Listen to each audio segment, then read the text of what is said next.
Hey, I'm Michael, and in today's video, we're going to talk about how to write the perfect cold email call to action. So, to start out, what is a call to action? A call to action is what we are asking somebody to do when we send an email. Many people like to ask multiple questions in one email, or they ask a question that's just not very attractive or a bit misguided. So, in today's video, we're taking my 7 years of experience growing B2B companies and working with over 100 B2B businesses to help them book more meetings and dialing in my formula, my favorite call to actions, all the good stuff that's going to get you more leads and more calls. So let's get into my computer right here and we will start. All right, so let's start with some considerations when writing your call to action. Now, this one might be a little bit of a hit to ego, but you likely don't have authority with the person you're reaching out to. Now, if you have a massive personal brand or you have a really well-known business, you do, but that's going to be 1% of people watching, and I'm going to pretend that you have very limited authority, and the authority that you do know, your prospect probably won't know. So first thing here, I know you think you're great and your mom thinks you're great and maybe you are great, but your prospect doesn't. You're just a stranger. So, and you are selling someone, you are asking them to do something and they know this and people are busy and you're competing. So we really want to drop the ego and make it very easy for our prospect to take the next steps. And of course, some industries or services are going to be more competitive or less competitive than others. Highly regulated markets or complicated markets, they're going to have less competition, where things that are very easy to get into, let's say like, I don't know, Facebook ads for realtors, they're going to have more competition. So that's some considerations when writing your call to action. Now, I want to talk about what I call the CTA scale. Now, on one end of a scale, we have a call to action that is hard for the prospect and easy for you. And on the other end of a scale, we have a call to action that is easy for the prospect, but is hard for you. So let's go ahead and go through both. So hard for the prospect, easy for you. What does this mean? This means that doing the next step or doing the required action from the CTA is difficult for the prospect, either in terms of a time it takes or for effort or just for risk, but it's easy for you. And this is only going to work well if you have a lot of authority, an offer people really, really want, or tons of social proof. And most of you won't, and that's okay. Like authority might be hundreds of thousands of followers in a space people know you. An offer people really want is not a money back guarantee on your Facebook ads service for dentists. It's not. Or tons of social proof. You have hundreds of case studies. Now, if you do have these things, a direct call to action that's just like do this thing or book this call, something that takes time and energy and a risk, you can do, but most people cannot. Now, this is going to result in fewer leads when you do a call to action that's hard for the prospect. However, the leads are going to be higher quality overall, because just getting someone to say, yes, I'm interested, is going to result in lower quality leads, but you're going to get much fewer leads if you do this. However, ultimately, I still think that soft call to actions are better because ultimately more will convert to calls in the long term. So let's go through some examples of hard call to actions. Do you have time to talk this Thursday at 4 p.m.? You're asking for their time immediately. You are reaching out to a stranger and you are saying, hey, will you take 30 minutes of your day for me to sell you something? Which will take their energy, their time, and their effort. And this is only going to work, again, if you have a lot of authority, an offer people really want, or tons of social proof, which most people don't have. Worth setting up a time to discuss further. Can you share what you're doing for XYZ? Like, can you share what your strategy is for Facebook? That requires thinking and writing a full response to a stranger. Click this link to see the process of XYZ. Requires clicking a link, it requires reading content, watching video, it's time, it's energy. Now, these are going to only work well, again, I want to emphasize this, if you have a lot of authority, an offer you really want, or social proof. And when I say work really well, yes, if you have no social proof and you send enough emails, this will work, but we can make life easier, so let's make life easier. And the second category, this is where most of you are going to fit in. A call to action that's easy for the prospect and a bit harder for you. This is what most people should be doing. You are making up for your lack of authority and being a stranger by making it very easy to respond and engage with your email. This can give you more leads, slightly lower quality overall. However, ultimately you will get more sales calls, especially if you lack the offer, the authority, and the social proof.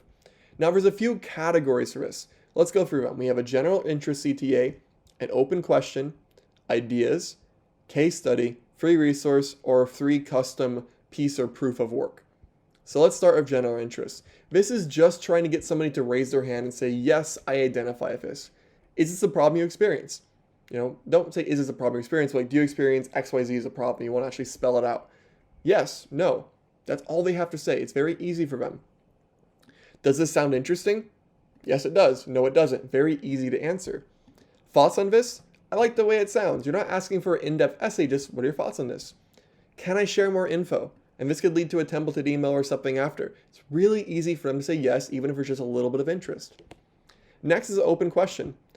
Do you currently use X, Y, and Z? Do you currently use Klaviyo? Or have you tried this? Would this apply for company? Again, you can answer these in like 2 or 3 words. It's really easy for the prospect. Ideas. This is one of my favorite things because whenever I'm doing a call to action, if I have an opportunity to showcase competence and creativity, that is so great because most people aren't competent and aren't creative.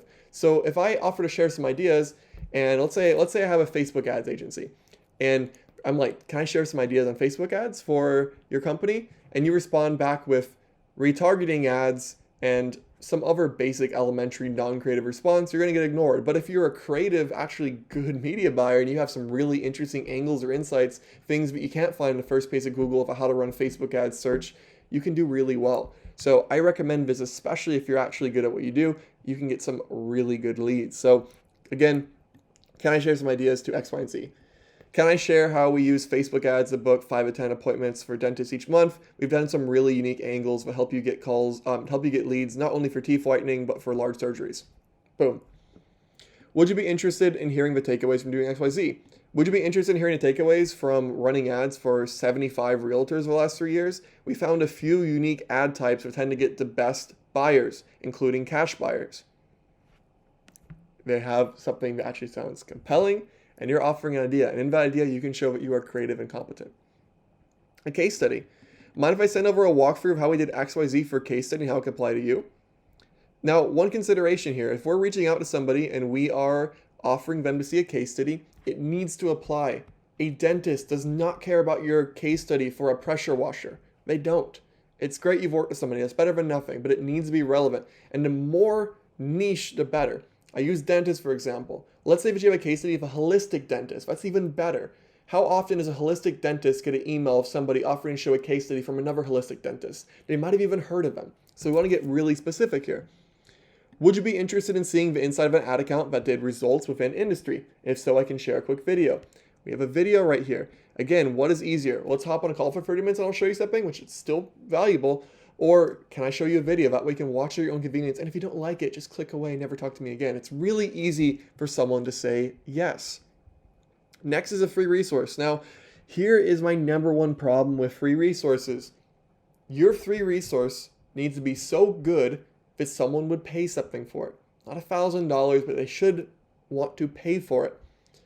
Your free resource can't be the equivalent of a blog post with 5 surface level bullet points.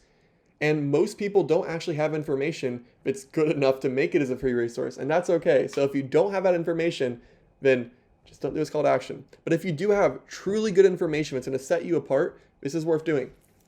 If you're experiencing this, like explain what it is. I made a guide how to fix XYZ in 15 minutes based on doing this for 700 other companies.